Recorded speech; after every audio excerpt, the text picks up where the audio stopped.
Welcome sa Dries TV. Kung interesado ka sa ganitong news, huwag kalimutang isubscribe ang ating YouTube channel. Maraming salamat! Welcome po ulit sa ating panibagong update tungkol kina Kim and Paolo Abilino. Sa bawat update natin, tatalakayin natin ang mga pinag-uusapan sa mundo ng social media tungkol kina Kim and Paolo Abilino. Kaya naman kung hindi pa po kayo nakasubscribe dito sa ating channel nako, i-click nyo na po yan and isama nyo na din ang bell button. So, ayun, welcome back again sa ating YouTube channel mga ka-Kimpaw, and sa update natin ito, ang pag-uusapan natin ay tungkol sa mga importanteng kaganapan kina Kim and syempre kay Paolo Abilino ngayong gabi po yan ng Sabado. Pero bago po ang lahat, narito muna ang mga napili nating komento patungkol yan sa naging previous update natin. Unang komento mula po ito kay Ginang Norma Dayag. Sabi niya, they're receiving yes two lovebirds in that scene wherein they are enjoying their moments together. Yes, there is. Wag na nating bigyan ng pansin. Let's understand their feelings kasi both of them are in love. Rest assured talaga na sila na at di na sila maghihiwalay. Yan na ang premonition ko, Dries, na at the end, sila na talaga ang pinagtagpo ni Lord. TY, Sir Dio, kasi you are throne who pave the way na mag-meet itong dalawa. Through the movie lang, if not you, Sir Dio, then no Kimpaw will be in movie that makes Philippine movies after pandemic. My only inspiration in life are Kimpaw. So with my grandchildren, God bless Kimpaw and all bloggers of KP Su with their fans, seniors, and their families. Maraming salamat po sa komento, Ginang Norma Dayag, no? Yes, agree po ako sa mga sinabi po ninyo. Talagang hindi na po papakawala ni Paolo Abilino si Chinita Princess kasi 15 years niya po itong inantay. 'Di ba? Hindi na po sasayangin ni Paolo Abilino yung pagkakataong 'yon, 'di ba, na na-meet niya si Chinita Princess na palapit sa kanya. At ngayon mga ka-Kimpaw, eto't meron silang napakalalim na relationship sa isa't isa. Kaya naman, thank you so much kay Sir Dio dahil talaga naman pong nag-effort siya na bigyan po si Kim and Paolo Abilino ng chance.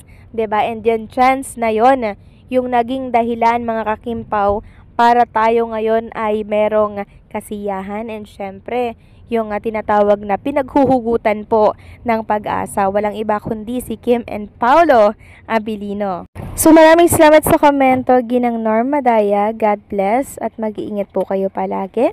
And ang pangalawang komento mula ulit sa kanya, sabi niya, good AM Dries, mga bashers naghahanap ng mga issues para may maibash sila sa Kimpaw.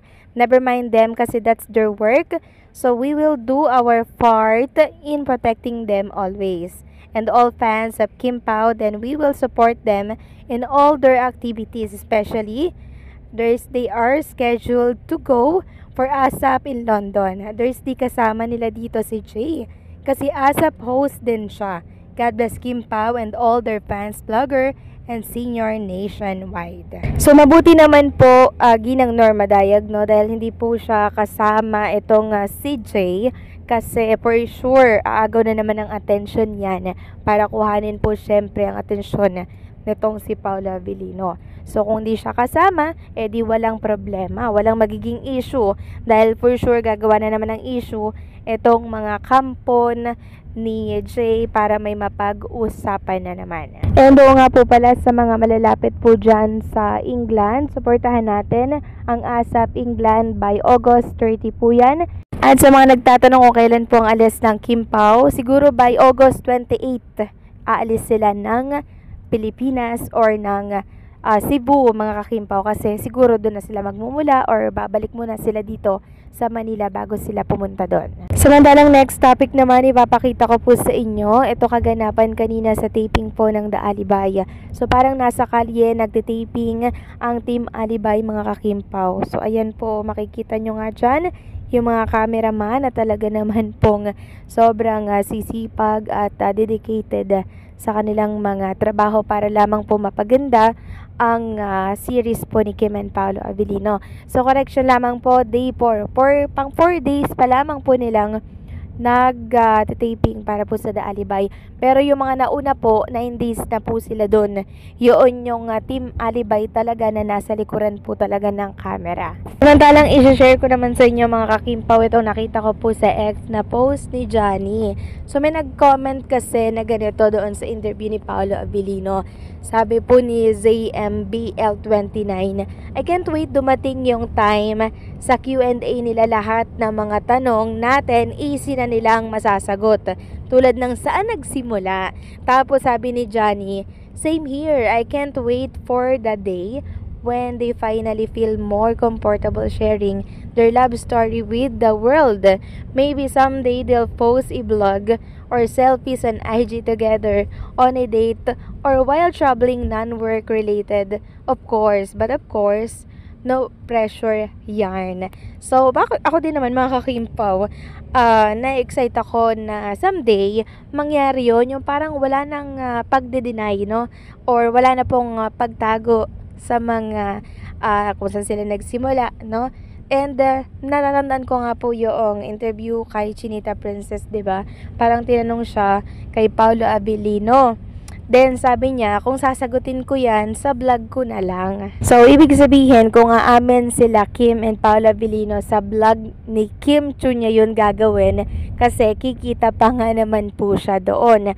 Plus, maraming mako-curious. So, sasagutan pa lang na yun ni Chinita Princess, halata po na hindi pa ito yung time para sila ay umamin. Gusto na nila, pero syempre, meron silang kontrata sa management. Dahil hindi lang sila yung nagde-decide dito mga kakimpaw, kundi maging ang ABS-CBN management din po, sinasaalang-alang nila syempre yung mga kasunduan po nila sa kontrata. Samantalang bukas, araw nga po ng linggo mga kakimpaw, abang-abang tayo, baka may pa-jogging si Kim and Paolo Abilino kahit na andirito po sila sa Cebu, or baka naman taping pa din mga kakimpaw kahit linggo, 'di ba? So antayin natin kung magkakaroon sila ng jogging session.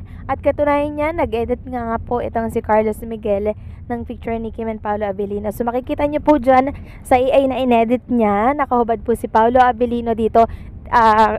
AI lang to mga kakimpaw ha. Parang tinanggalan lang po ng damit si Paolo Abilino, pero very accurate naman po ito mga kakimpaw sa totoong Paolo Abilino. Hindi nyo nga mahalata na edited to kaya credit po kay Carlos Miguel na kung saan siya po ang gumawa ng AI picture na to for Kim and Paolo Abilino. So abang-abang tayo bukas dahil for sure magkakaroon na naman sila ng bonding moment, at the same time ay nagiging fit and healthy sila sa kabila po ng hectic na schedule, and syempre busy po na schedule nila dito po sa Cebu. So paano mga kakimpaw, hanggang dito na lamang pong update natin. Maraming salamat sa patuloy po na pagsuporta.